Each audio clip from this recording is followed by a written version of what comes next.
की तैयारी के लिए नेशनल अकाउंटेबिलिटी ब्यूरो मुतहर्रिक हो गया है। डीजी नैब रावलपिंडी इरफान मंगी को रेफरेंस की तैयारी की जिम्मेदारी सौंप दी गई है।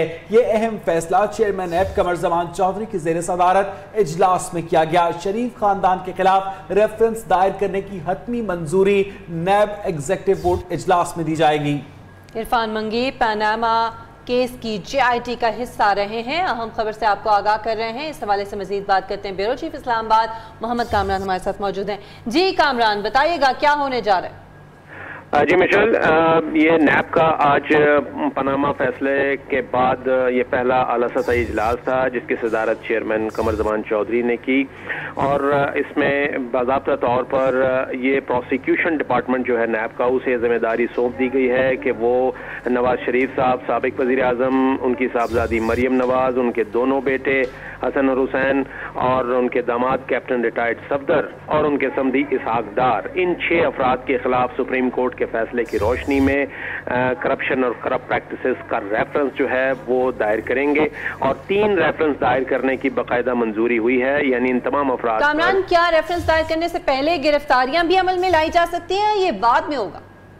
जी नहीं, ये पहले जो 6 हफ्ते हैं उसमें सिर्फ रेफरेंस तैयार होगा और इन 6 हफ्तों के दरमियान अकाउंटेबिलिटी कोर्ट में दायर किया जाएगा और जब ये रेफरेंस एक बाकायदा एहतसाब अदालत में दायर हो जाता है तो वहां से फिर एहतसाब अदालत के जज जो है वो गिरफ्तारी का फैसला करें। अपडेट्स के लिए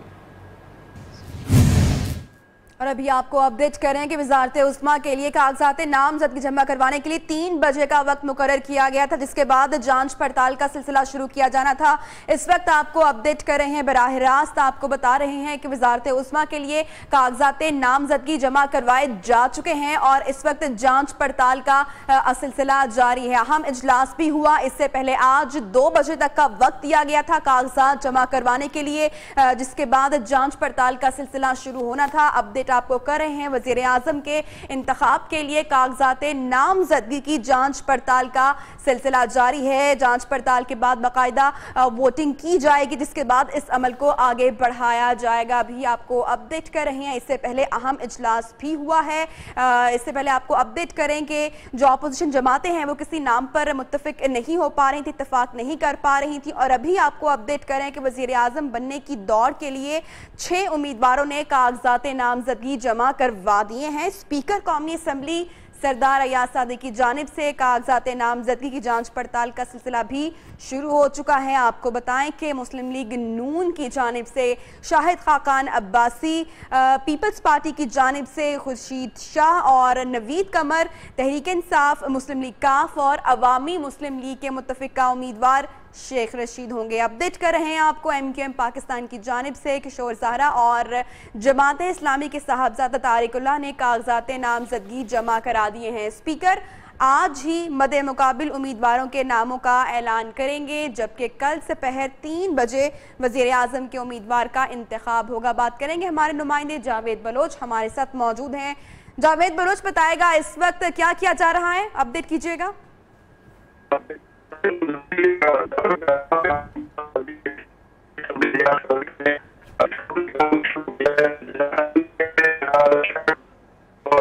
शेख रशीद की कागजात की सिक्योरिटी की गई है।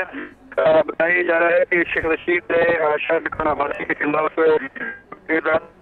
LNG प्रोजेक्ट के हवाले से, लेकिन का ये जो है वो नहीं किया गया। जावेद बलोच हमारे साथ मौजूद रहिए, अपने नाजरीन को अपडेट कर रहे हैं। अहम खबर से वजीर आजम बनने की दौड़ के लिए 6 उम्मीदवारों ने कागजात नामजदगी जमा करवा दिए हैं। अपडेट कर रहे हैं आपको, स्पीकर कौमी असम्बली सरदार अयाज सादिक की जानिब से कागजात नामजदगी की जांच पड़ताल का सिलसिला जारी है। मुस्लिम लीग नून की जानिब से शाहिद खाकान अब्बासी ने आज सबसे पहले कागजात नामजदगी जमा करवाए, जिसके बाद पीपल्स पार्टी की जानिब से खुर्शीद शाह और नवीद कमर, तहरीक इंसाफ, मुस्लिम लीग काफ और अवामी मुस्लिम लीग के मुत्तफिका उम्मीदवार शेख रशीद होंगे। जावेद बलोच हमारे साथ मौजूद हैं, उनसे बात करते हैं। जावेद बलोच, बताएगा जांच पड़ताल का सिलसिला जारी है इस वक्त? हाँ जी बिल्कुल, स्पीकर कौमी असम्बली ने तमाम उम्मीदवारों के कागजात की स्क्रूटनी का अमल शुरू कर दिया है। अभी पहले मरले में आपको बताऊं कि शेख रशीद और शाहिद खाकान अब्बासी के कागजात की स्क्रूटनी की गई है, जिसमें स्पीकर ने शाहिद खाकान अब्बासी के कागजात नामजदगी मंजूर कर लिए हैं और ये मुस्लिम लीग नून के मुतफिका उम्मीदवार होंगे वज़ीर-ए-आज़म के ओहदा के लिए। इस मौका पर शेख रशीद की तरफ से शाहिद खाकान अब्बासी के खिलाफ एक रेफरेंस भी दायर किया गया, स्पीकर के पास एक एतराज़ भी दायर किया गया, लेकिन ये बता रहे हैं कि स्पीकर ने शेख रशीद का एतराज़ जो है वो मुस्तरद कर दिया है और शाहिद खाकान अब्बासी के कागजात मंजूर कर लिए हैं। अभी सूरत ये है कि अपोजिशन लीडर खुर्शीद शाह, सैयद नवीद कमर, सरदार तारकुल्ला और MQM के उम्मीदवार भी स्पीकर चैम्बर में मौजूद हैं, जिनके कागजात की स्क्रूटनी का अमल अभी शुरू हो चुका है। इनके कागजात की स्क्रूटनी के बाद जो है वो स्पीकर कौमी असम्बली या सादक फाइनल लिस्ट जो है वो आवेदन करेंगे वज़ीर-ए-आज़म के ओहदा के जो उम्मीदवार हैं। और कल दोपहर 3 बजे कौमी असम्बली का इजलास बुलाया गया है, जिसमें जो है वो तमाम उम्मीदवारों के जो है वो वोट डाले जाएंगे और एक कायदे-ए-अवान मुंतखब किया जाएगा। ठीक है, बहुत शुक्रिया जावेद बलोच, आपने हमें अपडेट किया। वज़ारत उज़्मा के ओहदे के लिए मुस्लिम लीग नून के उम्मीदवार शाहिद खाकान अब्बासी ने कागजात नामजदगी कौमी असम्बली सेक्रेटेरिएट में जमा करवा दिए। शाहिद खाकान अब्बासी कहते हैं कि हमेशा से दुश्मनों का मुकाबला किया है, आइंदा भी करेंगे। सुप्रीम कोर्ट के फैसले के बाद जो पॉलिसी थी आगे भी वही चलेगी।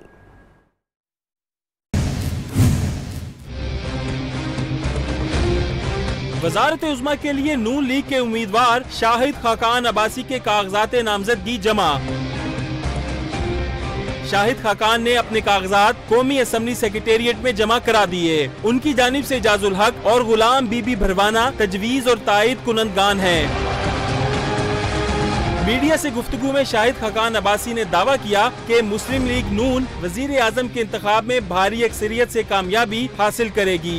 दुश्मनों का मुकाबला पहले किया, अब भी करेंगे। दुश्मन पाकिस्तान के हमेशा रहे हैं, हमने उनका मुकाबला किया है और इंशाल्लाह आइंदा भी करेंगे। शाहिद खाकान ने कहा कि वुज़रा के ओहदों और काबीना का फैसला पार्टी की आला क़यादत करेगी। कौमी असम्बली में शाहिद खाकान अब्बासी का मुकाबला करने के लिए अपोजिशन मुत्तफिका उम्मीदवार लाने में नाकाम हो गई है। मुशावरती इजलास बेनतीजा खत्म हो गया है। बड़ी जमातों ने मैदान में उतार दिए हैं। किसी एक नाम पर इत्तफाक के लिए मुत्तहिदा अपोजिशन कल फिर सर जोड़कर बैठेगी।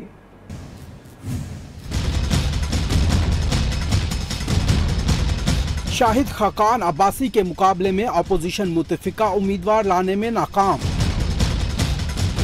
मुत्तहिदा अपोजिशन का इजलास बेनतीजा रहा। बड़ी जमातों ने अपने अपने उम्मीदवार मैदान में उतार दिए। हतमी फैसले के लिए कल फिर बैठक सजेगी। पीपल्स पार्टी की जानिब से खुर्शीद शाह और नवीद कमर ने कागजात नामजदगी जमा करा दिए, लेकिन अपोजिशन लीडर ताहाल मुत्तफिका उम्मीदवार लाने के लिए पुरुमीद हैं। तहरीक इंसाफ और काफ लीग ने शेख रशीद को मैदान में उतारा। अवामी लीग के सरबराह ने शाहिद खाकान अब्बासी के खिलाफ रेफरेंस दायर करने का इरादा भी जाहिर कर दिया। मैंने खाकान अब्बासी साहब के खिलाफ फुल रेफरेंस दाखिल किया है कि 50 अरब रुपए की करप्शन की है।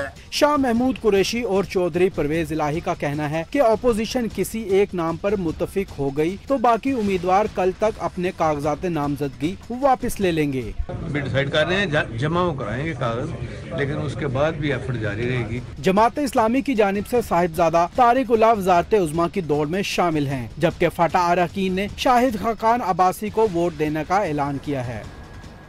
वज़ारत उज़्मा के उम्मीदवारों में जंग शेख रशीद ने मुस्लिम लीग नून ने शाहिद खाकान अब्बासी के खिलाफ रेफरेंस तैयार कर लिया। रेफरेंस की कॉपी न्यूज़ ने हासिल कर ली। शेख रशीद का कहना है कि मैं वज़ीर-ए-आज़म का इलेक्शन सिर्फ शाहिद खाकान के खिलाफ रेफरेंस दायर करने के लिए लड़ रहा हूँ, क्योंकि रेफरेंस सिर्फ उम्मीदवार ही दाखिल करा सकता है।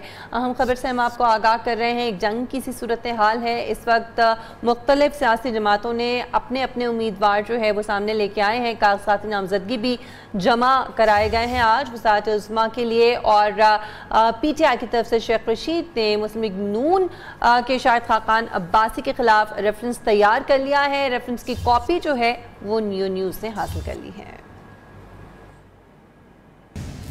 अब्बासी की बतौर वजीर आजम नामजदगी को सुप्रीम कोर्ट लाहौर रजिस्ट्री के बाद सिंध हाई कोर्ट में भी चैलेंज कर दिया गया है। दरखास्त में मौक़िफ़ इख्तियार किया गया है कि शाहिद खाकान अब्बासी पर करप्शन के संगीन इल्जामात हैं। सादिक और अमीन की तारीफ पर भी पूरा नहीं उतरते। बतौर वजीर पेट्रोलियम LNG मुआहिदों में करप्शन की, इसी हवाले से मज़ीद बात करेंगे कराची में अपने नुमाइंदे जुनेद शाह से। जुनेद, बताइएगा इस दरखास्त के बारे में किसने दायर की है? जी बिल्कुल, देखिए जस्टिस हेल्पलाइन के मोहम्मद हारिस की जानिब से सिंध हाई कोर्ट में शाहिद खाकान अब्बासी की बतौर वजीर आजम नामजदगी को चैलेंज किया गया है।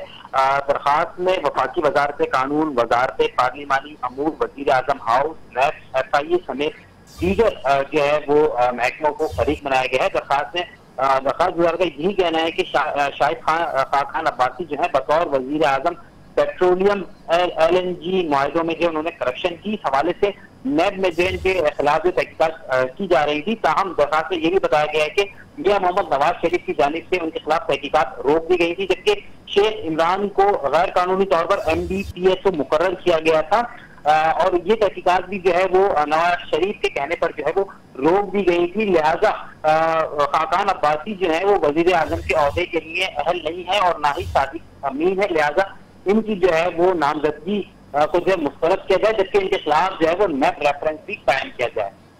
इस हवाले से दरखास्त जो है वो सिंध हाई कोर्ट में दायर हो चुकी है। ताहम अभी तक जो है वो दरखास्त की समाअत करने या ना करने के हवाले से फैसला जारी नहीं किया गया है। बहुत बहुत शुक्रिया जुनेद शाह, अपडेट कर रहे थे। अवामी मुस्लिम लीग के सरबराह शेख रशीद और पाकिस्तान तहरीक इंसाफ के रहनुमा शाह महमूद कुरैशी इस वक्त मीडिया टॉक कर रहे हैं। स्पीकर साहब ने फरमाया कि बिल्कुल आपके हो सकते हैं, लेकिन असेंबली के रूल्स की में ऐसी गुंजाइश नहीं है कि मैं आपके एतराज़ात में चाहे जितना भी वज़न हो कि मैं इन पर कोई अपनी राय दे सकूं। चुनाचे आप इलेक्शन कमीशन या सुप्रीम कोर्ट से रुजू कर सकते हैं। शेख साहब अपना ये राइट रिजर्व रखते हैं। उनके नॉमिनेशन पेपर्स गो एक्सेप्ट हो भी गए हैं, उनको चैलेंज करने का राइट रखते हैं इलेक्शन कमीशन में भी और सुप्रीम कोर्ट में।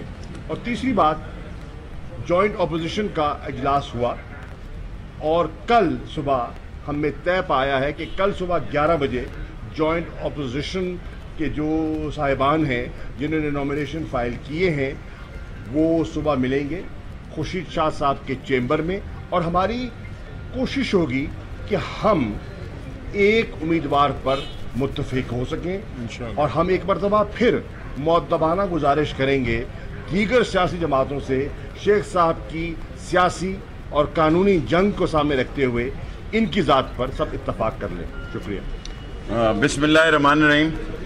मैं आज के दिन इमरान खान साहब, PTI, शाह महमूद साहब का, चौधरी परवेज़ लाई काफ्स के जो सरबराह हैं काफ मुस्लिम लीग के, और चौधरी तारक बशीर साहब का मशकूर हूँ। उन्होंने सारा दिन मेरे साथ सर्व किया और मैंने बड़ी वाज़े तौर पर आज स्पीकर साहब को कहा कि हम थक गए हैं जनाब वाला, हमें आज तक कतर के साथ जो मुआहदा हुआ है उसकी कापी नहीं मिली। इसमें 100 बिलियन रुपीस की करप्शन है और 50 बिलियन का किक बैक है।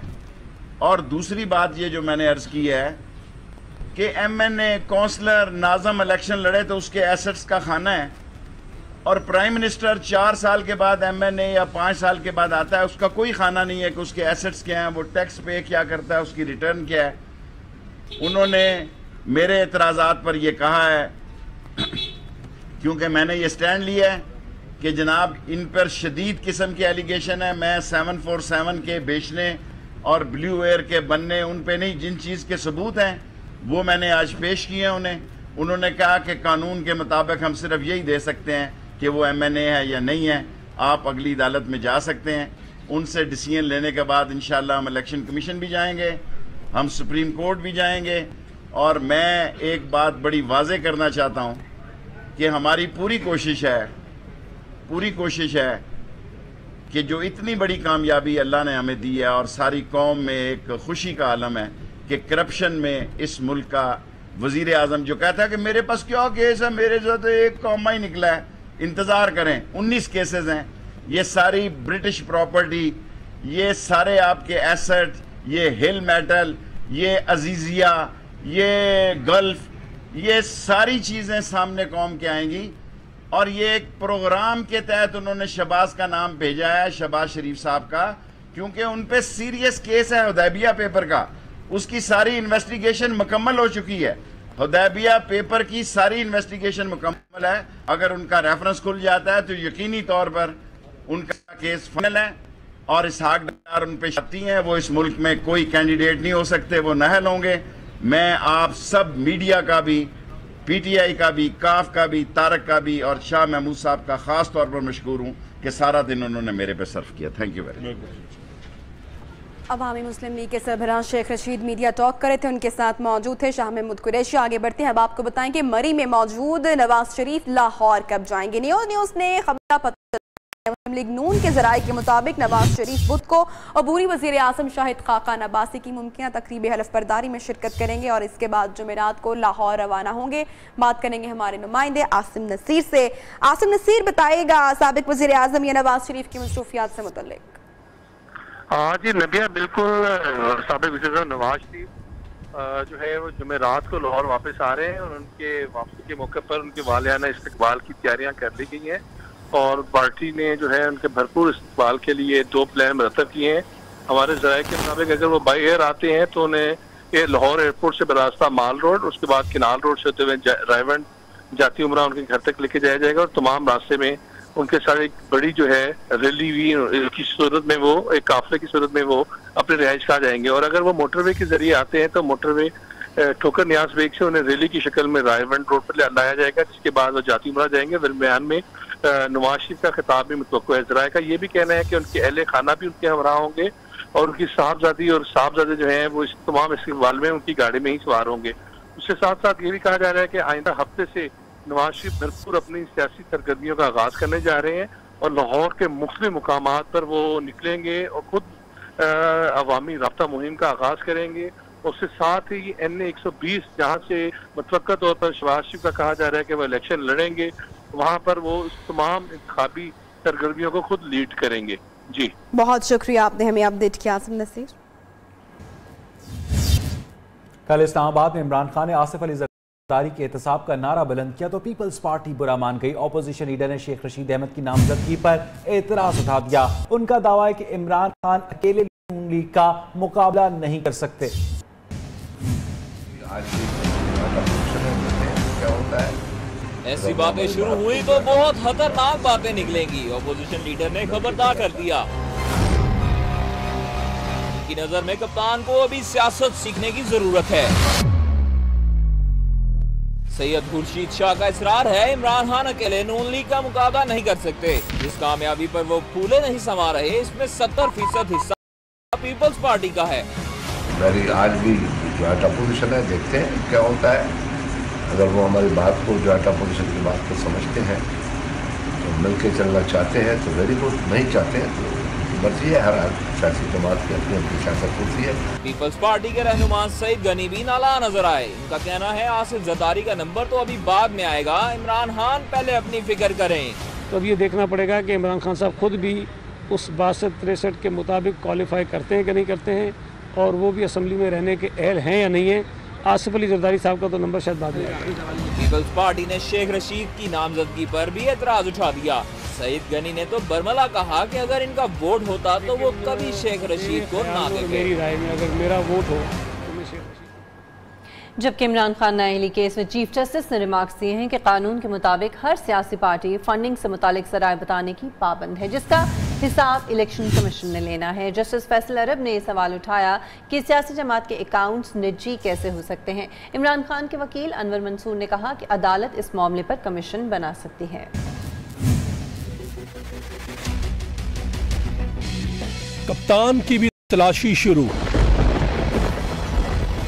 चेयरमैन पीटीआई के खिलाफ केस की समाअत चीफ जस्टिस साकिब निसार ने की। इमरान खान के वकील अनवर मंसूर ने दलाइल दिए कि इलेक्शन कमीशन ने पीटीआई की दस्तावेज देखे बगैर उन्हें फ्रॉड कह दिया। इलेक्शन कमीशन अदालत या ट्रिब्यूनल नहीं बल्कि एक इंतजामी फोरम है। चीफ जस्टिस ने उन्हें कहा कि अगर केस के दौरान हमें मालूम हो कि इमरान खान ने फॉरेन फंडिंग पर गलत डिक्लेरेशन दी, इस मामले मामले को इलेक्शन कमीशन भेजा जाए तो आपकी क़यादत का क्या मौक़िफ़ होगा? अगर इलेक्शन कमीशन को मालूमात मिलेंगी तो कार्रवाई का फोरम भी वही है। अनवर मंसूर ने मौक़िफ़ इख्तियार किया कि सियासी जमात के निजी अकाउंट्स की तशहीर नहीं की जा सकती, जिस पर जस्टिस फैसल अरब ने रिमार्क्स दिए कि सियासी जमात के अकाउंट्स निजी कैसे हो सकते हैं। ये मामला भी है कि अगर फर्ज ममनुआ है तो उसके खिलाफ कार्रवाई कौन करेगा? चीफ जस्टिस ने कहा कि कानून के मुताबिक हर सियासी जमात ने अपना हिसाब देना है और ये हिसाब इलेक्शन कमीशन ने लेना है। देखना है कि क्या पीटीआई ने ममनुआ फंड्स लिए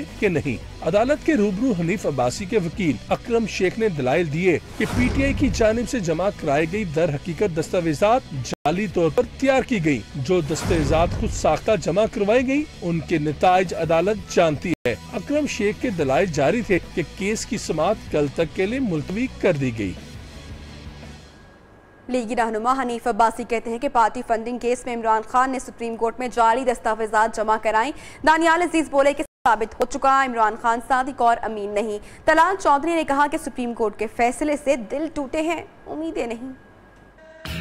पीटीआई ने तनकीदी निश्तर चलाए तो जवाब में लीगी मोर्चों से भी लफ्जी गोलाबारी शुरू हो गई।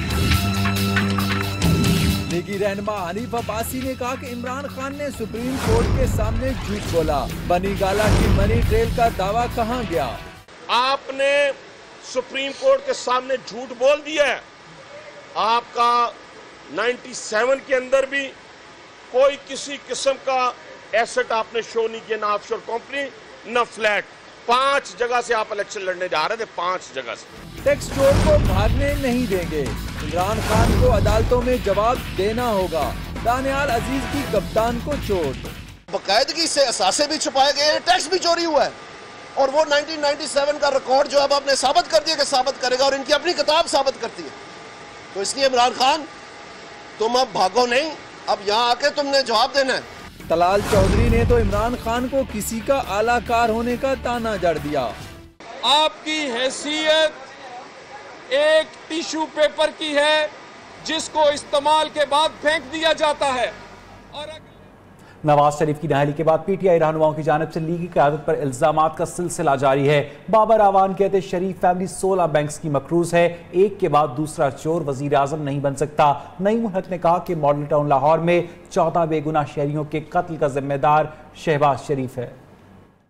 6 अरब शरीफ फैमिली के ऊपर वाजिबुल अदा है।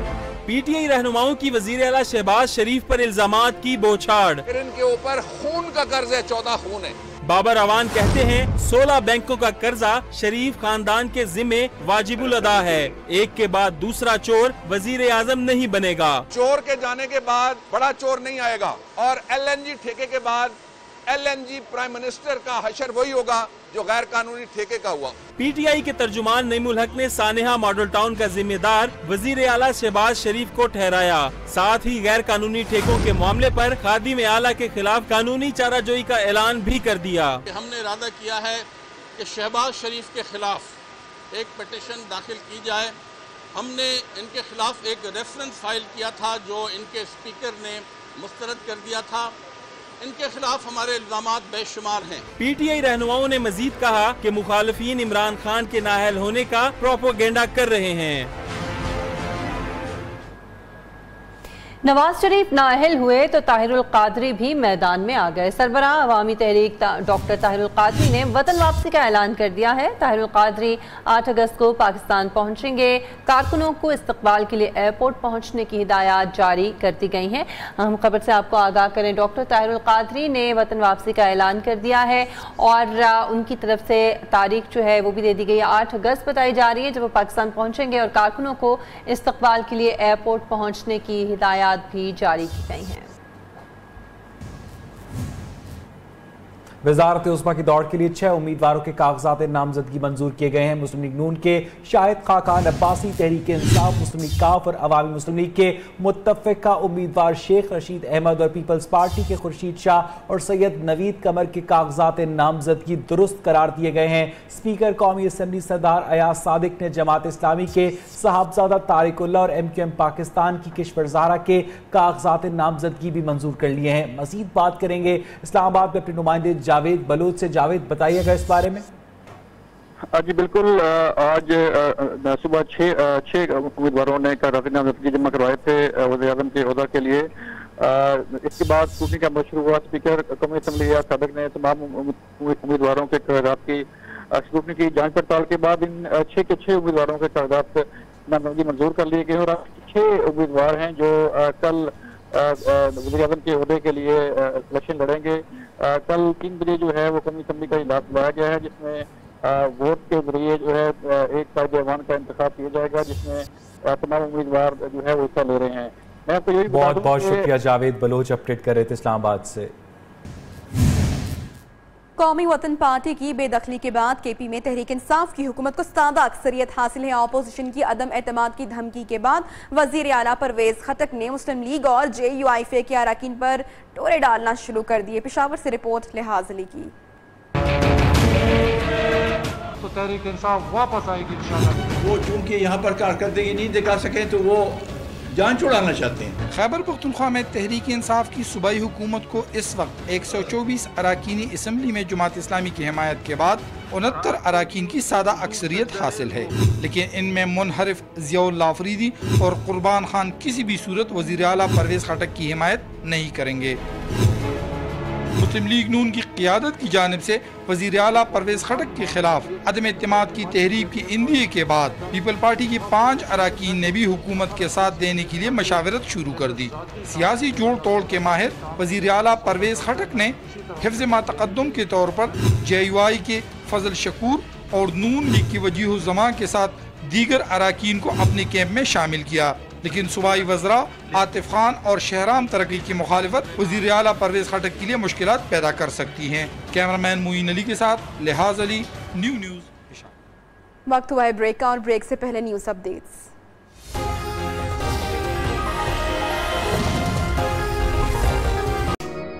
Welcome back. आपको बताएं कि LPG मार्केटिंग कंपनीज की जानिब से LPG की कीमत में 20 रुपए फी किलो इजाफा कर दिया गया है। घरेलू सिलेंडर 230 रुपए जबकि कमर्शियल सिलेंडर 900 रुपए महंगा हो गया है। इसी हवाले से मजीद बात करते हैं। हमारे वकास राना हमारे साथ मौजूद हैं। वकास, बताइएगा एकदम से इतनी ज्यादा कीमतें क्यों बढ़ा दी गई? जी बिल्कुल, तो इंटरनेशनल मार्केट में LPG की जो कीमत है उसमें $89 जो है वो इजाफा हो गया है, जिसके बाद जबकि दूसरी जो मेन लेवल है कराची से जो LPG आती है टर्मिनल के थ्रू वो टर्मिनल से आगे नहीं निकलने दी जा रही क्योंकि इनको भारी टैक्स आयद कर दिए गए हैं। ठीक है, बहुत शुक्रिया वकास राना अपडेट्स के लिए। वज़ीर आज़म आज़ाद कश्मीर राजा फारूक हैदर कहते हैं कि वो कायदे आज़म के पाकिस्तान के हामी हैं। इमरान खान के पाकिस्तान को ना मानने के बयान पर अब भी कायम है। इस्लामाबाद में प्रेस कॉन्फ्रेंस में राजा फारूक हैदर ने कहा कि उनका बयान से आंखों से बाग से हटकर पेश किया गया। गलत खबर की वजह से भारतीय मीडिया को प्रोपेगेंडे का मौका मिल गया।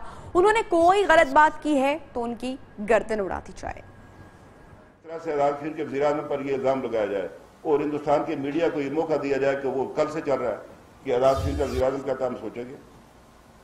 मैंने जिस कंटेक्स्ट में बात की मैंने कहा मैं नहीं मानता, मैं अब भी कहता हूं आपको, मैं नहीं मानता इमरान खान के पाकिस्तान को। भाई मुझे कोई फांसी देगा? एक जो है वो मतलब है आवारा मिजाज शख्स, ज़हनी तौर पर, इखलाकी तौर पर, शरई तौर पर रोल मॉडल है जी पाकिस्तान का। ये रोल मॉडल बनेगा पाकिस्तान का? ये बन गया पाकिस्तान का, ये नया पाकिस्तान बनने वाला। शर्म आनी चाहिए इनको। मगर इसके बावजूद पीपल्स पार्टी ने वज़ीर आज़म आज़ाद कश्मीर के इस्तीफे का मुतालबा कर दिया। सेनेटर एतजाज एहसन कहते हैं राजा फारूक हैदर की ये सोच है तो उन्हें वज़ीर आज़म रहने का कोई हक नहीं है। उनका बयान बगावत के जुमरे में आता है। बगावत के जुमरे में आती है और इस पर ताज़ीरात पाकिस्तान और जिसका इतलाक़ आज़ाद कश्मीर में भी होता है उसके दफ़ा 123, 21 और 23 के में ये बिल्कुल एक जुर्म है उसके तहत। और इस तरह का इरादा करना और फिर एक वज़ीर आज़म का ये कहना, आज़ाद कश्मीर के वज़ीर आज़म का ये कहना और ये अल्फाज इस्तेमाल करना कि किस मुल्क से इल्हाक करेंगे इस पर हम सोचेंगे, ये तो बिल्कुल खुद ही बोला। पीपल्स पार्टी ने वज़ीर आज़म आज़ाद कश्मीर के खिलाफ पंजाब असेंबली में करारदाद जमा करा दी है। खुर्रम जहांगीर वट्टू ने करारदाद मतन के मुताबिक वज़ीर आज़म आज़ाद कश्मीर ने लाखों शहीद कश्मीरियों के खून की तौहीन की है। ये ऐवान वज़ीर आज़म आज़ाद कश्मीर राजा फारूक हैदर के फौरी इस्तीफे का मुतालबा करता है। इसी हवाले से बात करते हैं deputy bureau chief Ayaz Shuja हमारे साथ मौजूद हैं। अयाज, बताइएगा क्या मुतालबा किया गया है? जी मिशन, पंजाब असेंबली में भी पीपल्स पार्टी खुलकर वज़ीर आज़म आज़ाद कश्मीर के खिलाफ मैदान में आ गई है। Deputy parliamentary leader Punjab assembly people's party Khurram Jahangir Wattoo ने करारदाद जमा कराई है, जिसमें उन्होंने वज़ीर आज़म आज़ाद कश्मीर के इस बयान को गद्दारी करार दिया है। उन्होंने कहा ये लाखों कश्मीरियों की उमंगों के खिलाफ बयान दिया गया है, जो अरसा दराज से पाकिस्तान से इल्हाक की ख्वाहिश में अपनी जान और माल की कुर्बानियां दे रहे हैं। उनके किसी भी सियासी जमात के किसी कायद से इस्तीफे लेना, उसका कश्मीर के कौज के साथ, कश्मीर की आज़ादी के साथ उसका ताल्लुक जोड़ना इंतहाई अफसोसनाक है। उन्होंने इस ऐवान में मुतालबा किया है पंजाब असेंबली के कि राजा फारूक हैदर फौरी तौर पर मुस्ताफी हों। उन्होंने कश्मीरियों की उमंगों का खून किया, उनके शोहदा के खून की तौहीन की है। जी बहुत शुक्रिया अयाज शुजा अपडेट्स के लिए। आलमी खबरें शामिल करेंगे। अफगान दारुल-हुकूमत काबुल में खुदकुश धमाका हुआ है। खुदकुश हमलावर ने पुलिस हेडक्वार्टर्स और इराकी सिफारत खाने के इलाके को निशाना बनाया। धमाका गाड़ी में नस्ब बारूदी मवाद के जरिए किया गया। इराकी सिफारत खाने और करीबी इमारतों को भी नुकसान पहुंचा। ताहाल किसी जानी नुकसान की इत्तला नहीं मिली है। धमाके के बाद मुसल्लह अफराद और सिक्योरिटी फोर्सेस के दरमियान फायरिंग का तबादला जारी है। यहां बुलेटिन में वक्त हुआ एक ब्रेक का, हमारे साथ रहिए। ब्रेक के बाद खुशामदीद। NA 120 लाहौर के बड़े इलेक्शन से पहले इलेक्शन कमीशन का बड़ा फैसला सामने आ गया है। जराये के मुताबिक NA 120 के ज़िमनी इंतखाब में बायोमेट्रिक मशीन के जरिए वोटिंग होगी। इलेक्शन कमीशन ने नादरा से NA 120 के वोटर्स का रिकॉर्ड तलब कर लिया है। मजीद बात करेंगे इस्लामाबाद में अपने नुमाइंदे शाकिर अब्बासी से। शाकिर, बताइएगा। जी बिल्कुल, इलेक्शन कमीशन जो है वो पिछले यही कर रहा है कि जो भी ज़िमनी इंतखाबात होते हैं उनमें इलेक्ट्रॉनिक वोटिंग मशीन और बायोमेट्रिक वोटिंग मशीन का तजुर्बा कर रहा है। गुज़िश्ता जो इलेक्शन हुए थे कराची के, उसमें ये तजुर्बा किया गया था, लेकिन इसमें कोई ज्यादा कामयाबी नहीं हुई। आज इलेक्शन कमीशन को जो है वो नई वोटिंग मशीनें जो है वो मौसूल हो गई हैं। 100 बायोमेट्रिक मशीनें इलेक्शन की खरीद चुका है। इससे पहले तकरीबन 150 इलेक्ट्रॉनिक वोटिंग मशीनें भी इलेक्शन कमीशन पास की, और ये ज़राए का कहना है कि इन मशीनों को इसी इलेक्शन में जो ज़िमनी इलेक्शन है NA 120 का, उसमें तजुर्बा किया जाएगा और इससे मौसूल होने वाले नताइज की रोशनी में यह फैसला किया जाएगा कि 2018 के जो जनरल इलेक्शन है उनमें ये वोटिंग मशीनें इस्तेमाल की जा सकती हैं नहीं। लेकिन अभी तक यही इतलात है कि इलेक्शन कमीशन NA 120 के ज़िमनी इलेक्शन में इलेक्ट्रॉनिक और जो बायोमेट्रिक वोटिंग मशीनें इस्तेमाल करेगा। शाकिर अब्बासी अपडेट कर रहे थे इस्लामाबाद से। कराची में समंदर किनारे आबाद मछेरों की बस्ती इब्राहिम हैदरी में पानी की शदीद किल्लत है। खारे पानी ने सैकड़ों मकीनों को पेट और गुर्दे की बीमारियों में मुब्तला कर दिया है। इसी बारे में मजीद जानेंगे कराची से हमारे नुमाइंदे आसिम अशरफ से। आसिम अशरफ, बताएगा यहाँ के मकीन क्या शिकायत कर रहे हैं? जी बिल्कुल, पानी जो है वो बुनियादी ज़रूरत जो है वो अक़वाम मुत्तहिदा ने भी 2012 में डिक्लेयर कर दी थी। दुनिया भर के जो है वो इंसानों के लिए पानी को इंतहाई बुनियादी ज़रूरत जो है वो करार दे दिया गया था। लेकिन बदकिस्मती है, कराची का एक ऐसा इलाका है इब्राहिम हैदरी, जहाँ पर जो है वो तकरीबन निफ़ सदी से ज़्यादा का अरसा हो गया है। इलाका मकीन जो है वो इंतहाई परेशान है। बिलखुसूस ख़वातीन वो पुराने दौर में वापस लौट रही हैं। उनके नलों में पानी नहीं आता, पानी की लाइनों में जो है वो उन्होंने पानी देखे हुए कई नस्लों को वक्त गुजर गया है। एक खातून यहाँ पर मौजूद है, उनसे बात करते हैं कि वो जो है वो यहाँ पर एक भगोना उठाई हुई है, इसमें जाके वो पानी जो है वो भरती हैं। ये बताइएगा कितना अरसा हो गया और आप लोग ये काम कितने अरसे से कर रहे हैं, और पानी जो नहीं मिल रहा है उसकी आखिर क्या वजह है? पता नहीं क्यों नहीं मिल रहा है, भेज रहे हैं पानी पैसों पे। 35-30 साल हो गए यहाँ हैदरी में पानी नहीं है। 10 रुपये में 1 लीटर पानी का मिलता, वो पिए के नहाए के बच्चों को नहलाएं, क्या करे के कपड़े धोए। जी बिल्कुल, आपने सुना कि यहाँ पर जो है वो सूरत हाल इंतहाई गंभीर हो चुकी है। दूर दराज इलाकों से पानी भर के लाते हैं, लोगों का काम धंधा यहाँ पर खत्म हो गया है। सिर्फ उनकी जो है वो बुनियादी ज़रूरत है पानी, उसके हुसूल के लिए सुबह जो है वो सवेरे से और रात गए तक सिर्फ यही काम करते हैं कि पानी भर के लाना है और पानी की ज़रूरत को पूरा करना है। बहुत शुक्रिया, आपने हमें अपडेट किया। कराची के इलाके मलेशिया लतीफ टाउन में मुबैना पुलिस मुकाबले में 2 मुल्जिमान हलाक कर दिए गए। पुलिस के मुताबिक मुल्जिमान का ताल्लुक कलदम जमात से था। SSP मली राव अनवार के मुताबिक एक मुल्जिम की शनाख्त अबू हुज़ैफा के नाम से हो गई है। बात करेंगे हमारे नुमाइंदे रजब अली से। रजब अली, बताएगा क्या कहना है पुलिस का इस बारे में? जी, मुबैना पुलिस मुकाबले में 2 मुल्जिमान मारे गए, जिस हवाले से एसएसपी मलिक का कहना है कि सेक्टर 21 शालतीफ टाउन के में एक मकान में दहशतगर्दों की मौजूदगी की इत्तला थी, जिस पर पुलिस जब वहां छापामार कार्रवाई के लिए मौके पर पहुंची है तो अंदर मौजूद दहशतगर्दों ने पुलिस पर फायरिंग की। जवाबी फायरिंग में 2 दहशतगर्द मारे गए, जिनका ताल्लुक सलजम अलकायदा सगीर से, जिसमें से एक मुल्जिम का जो तंजीमी नाम है वो अबू हुज़ैफा है, जो कि security forces DSP Faiz Mohammad Shigri security forces सामने है और फिरका वाराना टारगेट किलिंग में भी मुलव्विस रहा है। उसका उनका कहना है कि इस ग्रुप के बाद कारिंदे बलूचिस्तान के इलाके मस्तूंग में सिक्योरिटी फोर्सेज के साथ मुकाबलों में मारे भी जा चुके हैं। बहुत शुक्रिया रजब अली आपका। उधर सहराए थर पारकर में 5 साल बाद होने वाली बारिश ने थर के हुस्न को दुबाला कर दिया। लोग खुशी से निहाल हैं। नंगर पारकर के पहाड़ों से बहने वाले चश्मों और झरनों ने सयाहों को अपनी तरफ मुतवज्जह कर लिया। हैदराबाद से देखिए नासिर शेख की रिपोर्ट।